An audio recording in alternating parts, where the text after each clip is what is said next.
Hi everyone, my name's Nicole Scott. I am a certified licensed school teacher with almost 20 years experience in public school. I just want to hop on here and give you a few examples of why I chose to teach in a small school district. I think sometimes we get it in our head that bigger is better, and unless it's pizza, my opinion is bigger isn't always better. I've had the experience of teaching in Clark County School District with over 300,000 students, and I was just a tiny blip on the radar. I didn't even know all the teachers in our school, much less on a district level, versus I've taught in Wasatch County School, where when I first started, we had 24 third grade teachers.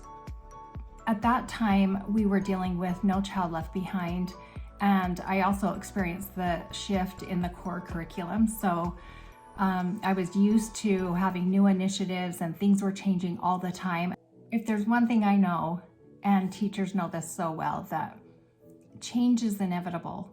We've been through textbook changes. I mean, it is countless the things that we've had to adapt to. And I feel that pain of having new things come along only to find out, 2 or 3 years down the road that we're going to do something different.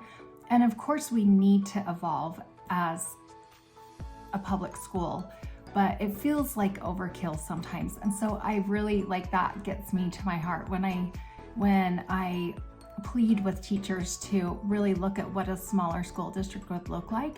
It is going to require a little bit of work up front, but it also allows teachers to have more input.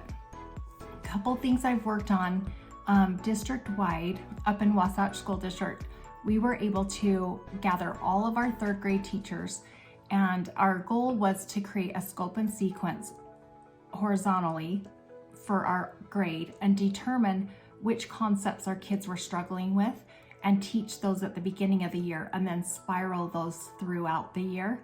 So we came up with a horizontal scope and sequence, and it literally took a week, and then we could implement it 3 days later.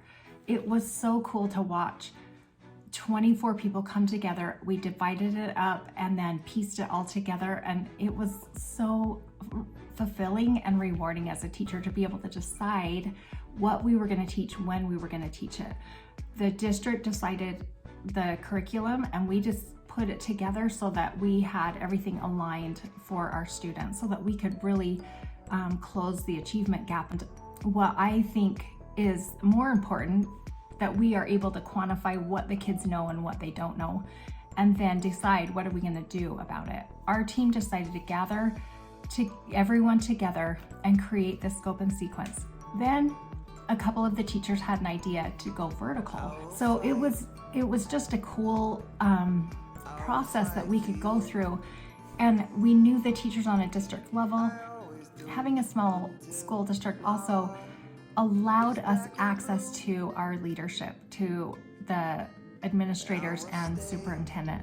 Several years ago, about 2007-8, when Common Core became the big thing, I threw a fit because I did not want to teach Common Core. And because of the relationship I had with our superintendent, he came and sat with me for 2 hours, and we talked about what we were going to do with this Common Core and how I could justify teaching this when I didn't agree with it. Because we had that relationship up front, I was able to be really honest and come out that I did not want to teach Common Core. And we came to an agreement, which I feel like was fair, and I was able to go through that process with the administration supporting us.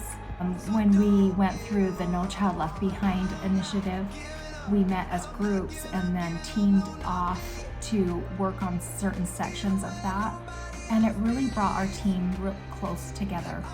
I am a proponent of Orem branching off because I've been there and I've seen how you can create those special relationships with students and teachers, and just PLC groups coming together and collaborating. It was so easy to build those relationships when you just didn't feel like a blip on the radar. So I just want to share a few of those experiences with you and know that I know not everyone's going to be on board with this, and that's okay. The people that want to stay with Alpine School District, they should. And it's in Orem's best interest to pay teachers exactly what they have been paid in Alpine School District. The talk is that teachers will be compensated for whatever retirement they have promised them in addition to their 401k. I know that salary schedule, if they don't pay equal pay, it'll be more. So I know there's enough money here. I know there's enough talent here. I know that as an Orem parent, we have a vested interest in hiring the best teachers, and we don't expect that it's going to be for everyone, because starting a new school district is not easy, but neither is teaching in general. There is always going to be change, whether it's big or small, and my experience is small school districts are able to achieve a lot more in a faster time frame than trying to go through red tape or administrators in a big school district.